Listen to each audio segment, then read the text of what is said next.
नमस्कार मित्रांनो, मी राहुल काळोखे. हा व्हिडिओ जर तुम्ही पाहत असाल तर तुम्ही मला ओळखतच असाल. मित्रांनो, बरेच दिवस झालं मी गप आहे, मी तुमच्यासमोर आलो नाही. तर मी पाहत होतो काय चाललंय काय नाही, सत्य काय आहे, कोण काही बाजू मांडते स्वतःची, पण हे खरं काय आहे, सत्य काय आहे, तर तुमच्यासमोर येणं गरजेचं होतं. नक्कीच या ठिकाणी मी दोन गोष्टीवर बोलणार आहे. आज जे घडलंय, कशामुळे घडलंय, काय कारण आहेत त्याला, रियालिटी काय आहे आणि ह्याच्यातून सोल्युशन काय आहे. मित्रांनो, या ठिकाणी डायरेक्टर्स तसं बघायला गेलं तर खूप सारे आहेत, पण मी माझी नैतिक जबाबदारी समजतो की जे प्रॉब्लेम चालू आहे त्यातून आपल्याला बाहेर पण पडायचे. तर इथे येण्यापूर्वी नक्की सुरुवात कशी झाली होती. गौरव सुखदेव हे माझे मित्र होते, जुनी ओळख होती आमची. त्यांनी मला ज्यावेळेस ते माझ्याकडे प्रथम आले त्यावेळेस त्यांनी मला सांगितले की अगस्त मिश्र नावाचे एक चांगले ट्रेडर आहेत आणि ते चांगले ट्रेडिंग करतात, तुम्ही एकदा पहा.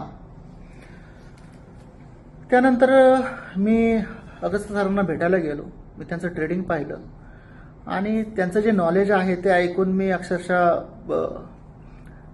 थकीत झालो की एवढं नॉलेज कसं असू शकतं एवढं कमी वयामध्ये. त्यांचं ट्रेडिंग पाहिल्यानंतर साहजिकच माझी इच्छा झाली की त्यांच्याकडून ट्रेडिंग शिकायचंय. मग ट्रेडिंग शिकण्यासाठी मी तिथं सुरुवात केली आणि ट्रेडिंग शिकता शिकता मग नंतर मी माझ्या मित्रांनाही या संदर्भात सांगायला सुरुवात केली. त्यानंतर प्रसाद देशमुख हे माझे मित्र होते, त्यांनाही हा विषय सांगितला मी. त्यांना विषय सांगितल्यानंतर मग पुन्हा हा विषय गेला, त्यांनी नवनाथ अवतडे यांची ओळख करून दिली. आता प्रथमदर्शी तर नवनाथ अवतडे यांच्या संदर्भात मला तर जास्त काही माहिती नव्हती. एवढंच माहिती होतं की ते एक कंपनी चालवतात.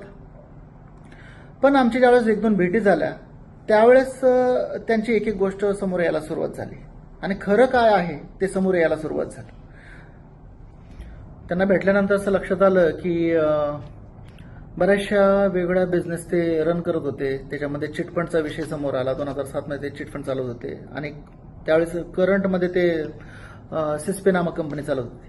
तर सिस्पे काय आहे तर सर्वसामान्य माणसाकडनं ते फंड रेज करायचे, त्याच्यावरती त्यांना फिक्स रिटर्न 3% असं काहीतरी द्यायचे. रेफरल प्लॅनही त्या ठिकाणी चालवत होते. तर एक ट्रेडर होते, त्यांनी सांगितलं की एक ट्रेडर होते, त्या ट्रेडरने आम्हाला फसवलं, त्याच्यामुळे आज आम्ही लायबिलिटीमध्ये आलेलो आहे. तर ती लायबिलिटी मित्रांनो असं लक्षात आलं की 36 करोडची लायबिलिटी ती त्यांच्यावरती त्यावेळेस आलेली होती. आणि हा विषय ज्यावेळेस ही लायबिलिटीचा विषय ज्यावेळेस त्यांनी सरांना मांडला त्यावेळेस असं आमचं ठरलं की चला त्यांना मदत करूया. सर्वसामान्य माणसं आहेत, गोरगरीब आहेत, तर त्यांना आपल्याला मदत करता येईल का. आणि या गोष्टीसाठी असं ठरलं की आपण ब्रोकरकडनं 36 करोडचं मार्जिन म्हणजे एक प्रकारचं लोन असतं ते मार्जिन घेऊन आपण नवनाथ सर आणि त्यांच्या जे सर्वसामान्य लोक आहेत त्यांची काही मदत करता येईल का. पण ते जे लोन असतं मित्रांनो, त्या लोनचे प्रत्येक महिन्यामध्ये काही EMI असतात, हप्ते असतात. ते वेळच्या वेळी न भरल्या गेल्यामुळं ब्रोकरकडनं ते पोझिशन ती कोलॅप्स झाली, क्लोज झाली पोझिशन, त्याचे हप्ते न भरल्या गेल्यामुळं. आणि त्याच्यानंतर सुद्धा त्यांनी तो बिझनेस कंटिन्यू केला आणि रोलिंग चालू ठेवलं. आता त्यांचं असं म्हणणं आहे की व्हिडिओमध्ये ते वारंवार बोलतायत की अगस्त सरने पैसा नाही दिया. पण पैसे का दिले नाहीत त्याचं मेन कारण असं आहे की सरांकडे पैसे तेवढे गेलेच नाहीत. तर हे मेन मित्रांनो माझ्या असं लक्षात आलं की सिस्पेच्या लायबिलिटी संदर्भात ते काहीच बोलत नाहीत, बाकी सगळ्या गोष्टी ते मांडतायत. माझा काही दोष नाही, मी काय केलं नाही. तर रियालिटी मित्रांनो ही आहे की सिस्पेची खूप सारी लायबिलिटी होती आणि ती लायबिलिटी त्यांनी इथून कव्हर केली. त्याच्यानंतर परत ज्यावेळेस बिझनेस आम्ही कंटिन्यू केला नंतर आता असं लक्षात येतं की बऱ्याचशा लोकांकडनं त्यांनी सावकाराकडनं त्यांच्या लोकांनी गुंतवणूक घेतलेली आहे, लोन काढलेत लोकांनी, कोणी सोनं गहाण ठेवलेलं आहे. तर हे अशा चुकीच्या पद्धतीनं त्यांनी व्यवसाय केल्यामुळे आज खऱ्या अर्थाने कंपनी अडचणीत आलेली आहे. खरं कारण तुमच्यासमोर यावं म्हणून मला असं वाटलं की हे बोललं पाहिजे तुमच्याशी, तुमच्यासमोर हा विषय आला. मित्रांनो, आज मी त्यांचा व्हिडिओ ऐकला, ते काहीतरी गोबेन तंत्र असं काहीतरी सांगवते. त्याचं असं म्हणणं आहे की एक खोटी गोष्ट जर तुम्ही 100 वेळा बोलला तर ती खरी होऊन जाते. मित्रांनो, हे जे सिस्पेची लायबिलिटी संदर्भात आजपर्यंत त्यांनी एवढे व्हिडिओ बनवले, कधी हे सत्य का नाही त्यांनी जनतेसमोर आणलं. आज आम्ही त्या सर्वसामान्य माणसांना मदत व्हावी, त्यांना बाहेर काढावं यासाठी आम्ही प्रयत्न केले आणि ते केलंही. हे विचारा की मागची लायबिलिटी किती होती, किती करोडची लायबिलिटी सिस्पेची लायबिलिटी इथून कव्हर झाली. हा विषय त्यांनी कधीच मांडला नाही. तर मला हे सांगायचं की जे खोटं बोलतायत ना, तर ते खोटं बोलणं बंद करावं आणि ही सत्य जे आहे ते सत्य त्यांनी समोर मांडलं पाहिजे आणि लोकांना खोटं आश्वासन देणं बंद केलं पाहिजे. आज तुम्ही म्हणता की आर्थिक सल्लागार त्यांचं असं म्हणणं आहे की सिस्टममध्ये तुम्ही काय एज्युकेशन केलं नाही. अरे मी त्यांना हे माहिती आहे की आपण ट्रेडिंग करतोय, ट्रेडिंगमध्ये प्रॉफिट आणि लॉस या दोन्ही गोष्टी घडतात. तर का नाही या लोकांना सांगितलं? का लोकांनी मग लोन घेऊन पैसे टाकले, सोनं गहाण ठेवून पैसे टाकले? आज त्यांना हे माहिती होतं की ट्रेडिंगमध्ये प्रॉफिट आणि लॉस या दोन्ही गोष्टी चालतात, मग फिक्स रिटर्नच्या स्कीमा चालवल्या कशा काय लोकांनी? लोकांचे पैसे परत करण्यासाठी आम्ही त्यांना बरेच दिवस स्टेटमेंट मागतोय, तर स्टेटमेंट दिले ते अर्धवट स्टेटमेंट दिलेले आहेत. कशा पद्धतीने आम्ही हे मॅनेज करणार, कसं बुक सेटल करणार? तर स्टेटमेंट सुद्धा अर्धवट दिलेले आहेत. आणि मिश्रा सरांचं भांडण यासाठीच आहे की जे काय आता थोडंफार शिल्लक राहिले त्यातून सुद्धा त्यांना प्रिन्सिपल वाटायची. मग मित्रांनो तुम्ही हे लक्षात घ्या की जे शिल्लक राहिले त्यातून जर प्रिन्सिपल आपण दिली तर शिल्लक काय राहणार आहे? म्हणजे थोडक्यात रोलिंगच करा असं त्यांचं म्हणणं आहे. मला घरच्यांना मारण्याच्या धमक्या येत आहेत. मी आज गप आहे. त्याचं कारण असं की सर्वसामान्य माणसांचा पैसा गेला पाहिजे, आजही हेतू माझा तोच आहे आणि सोल्युशनवर काम करायचं आहे. मागच्या काही काळामध्ये मला वाटतं 10-15 दिवसापूर्वी 1,30,00,000 रुपये आम्ही लोकांचे प्रिन्सिपल हे सर्वसामान्य माणसाचा पैसा द्यावा म्हणून दिले होते.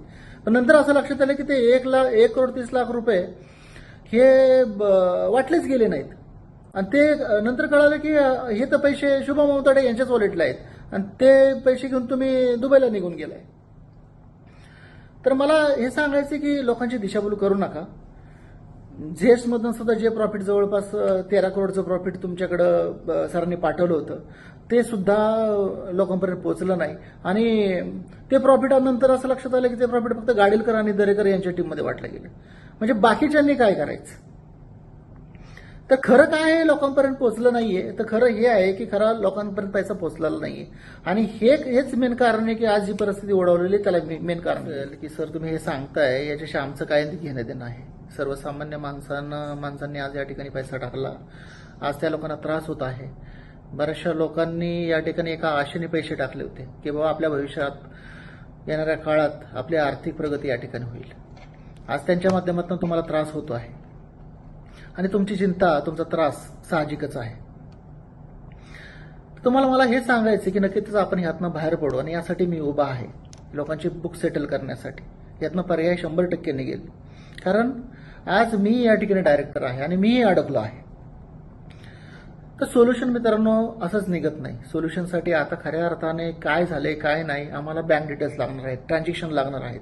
तर तुमच्याकडून हीच हेल्प हवी आहे की तुम्ही तुमचे बँक डिटेल्स, ट्रान्झॅक्शन जे काही झालेले आहेत ते तुम्ही तुमच्या EMF कडे द्या आणि EMFच्या माध्यमातून ते कोर EMF कडे येतील आणि ते सर्व डिटेल्स आमच्याकडे येतील. तुमचे आम्हाला बँक डिटेल्स लागणार आहेत की काय झालंय, किती तुम्ही भरले होते, किती तुम्हाला माघारी आलेले आहेत आणि आम्हाला या गोष्टी क्लिअर करायच्या आहेत. सोल्युशन आहे मित्रांनो, 100% सोल्युशन आहे. आम्ही त्याच्यासाठी उभे आहेत. मला विश्वास आहे सरांवरती, अगस्त सरांवरती, सरांच्या ट्रेडिंगवरती. तर सोल्युशन 100% आहे. तर एकच विनंती आहे की यासाठी तुम्हाला बँक डिटेल्स आणि ट्रान्झॅक्शन द्यायचे आहेत. आम्ही यासाठी प्रॉपर एक टेलिग्राम चॅनल बनवत आहोत. या टेलिग्राम चॅनलवरती तुम्हाला सर्व अपडेट मिळतील, सर्व अपडेट दिले जातील. जे काय घडते त्याचे अपडेट तुम्हाला या ठिकाणी दिले जातील. वेळोवेळी जे इन्फॉर्मेशन आहे ती सुद्धा तुम्हाला मिळेल. त्या टेलिग्राम चॅनलवरती अजून काय येणार तर बऱ्याच काही गोष्टी येतील. पण महत्वाचा मुद्दा की ज्या लोकांचे आपण रिटर्न करत आहोत त्या लोकांची लिस्ट सुद्धा त्याच्यावर पब्लिश होईल. म्हणजे खऱ्या अर्थाने आमची नियत तुम्हाला समजेल की द्यायचेत की नाही मॅनेजमेंटला पैसे. तर पैसे द्यायचेत. त्या टेलिग्राम चॅनलवरती ज्यावेळेस लिस्ट पब्लिश होईल त्यावेळेस तुम्हाला समजेल की लोकांचे पैसे जात आहेत. आणि हाच विश्वास मला तुम्हाला द्यायचे मित्रांनो. तुम्ही संयम ठेवा. 100% आपण या प्रॉब्लेममधून बाहेर पडणार आहोत. एवढ्यापर्यंत तुम्ही विश्वास ठेवलाय. हा एक विश्वास आणि वेळ ही गोष्ट मला तुमच्याकडनं हवी. येत्या काही दिवसांमध्ये आपण याच्यावरती ऍक्शन चालू करणार आहोत आणि ही ऍक्शन तुम्हाला मॅनेजमेंटच्या वतीनं दिसेल. त्यासाठी मी उभा आहे. तुमच्यासाठी हेल्पलाईन असेल, बोलण्यासाठी माध्यम असेल, या सर्व गोष्टी तुम्हाला उपलब्ध करून द्यायचा आमचा विचार आहे आणि याच्यावरती ऍक्शन झालेली तुम्हाला दिसेल. मित्रांनो बोलण्यासारखे खूप विषय आहेत पण आता खऱ्या अर्थाने भांडण्याची वेळ नाहीये. माझी सर्वांना एकच विनंती आहे, आपण संयम बाळगावा. बरेचसे लोक व्हिडिओ बनवतात, हे करतात, केसेस करायला चाललेले आहेत. खरंच मार्ग निघेल का हो त्यातून? खरंच FIR करून मार्ग निघेल का? किती कंपन्यांच्या आजपर्यंत FIR झाल्या, केसेस झाल्या, 10-10, 15-15 वर्ष झाले तरी त्यांचे पैसे मिळाले नाहीत. तर आता काय सोल्युशन आहे? ज्या ठिकाणी जनरेशन आहे, ज्या ठिकाणी ट्रेडिंग होतं, ज्या ठिकाणी पैसा जनरेट केला जातो, याचा अर्थ काय? पैसे जनरेट झाले म्हणजे पैसे मिळणार. तर हाच एक विश्वास मला तुम्हाला द्यायचा आहे. मी या ठिकाणी एवढंच सांगू इच्छितो की कुठल्याही अफवावर विश्वास ठेवू नका. FIR जर तुम्ही केल्या, तुम्ही जर लिगल पद्धतीने गेला तर तुम्हालाही माहिती आहे लिगल पद्धतीने गेला तर तुम्हाला 10 ते 15 वर्षाचा कालावधी लागेल, 5 वर्ष लागेल, मला माहित नाही किती कालावधी लागेल, पण लिगल प्रोसेसने पैसे मिळत नाहीत. मग मी एकच सांगेन, ज्याला लिगल पद्धतीने जायचं त्याने कोर्टाकडून घ्या पैसे, पण आम्ही सेटल करायला तयार आहोत, आम्ही सोल्युशनसाठी रेडी आहोत.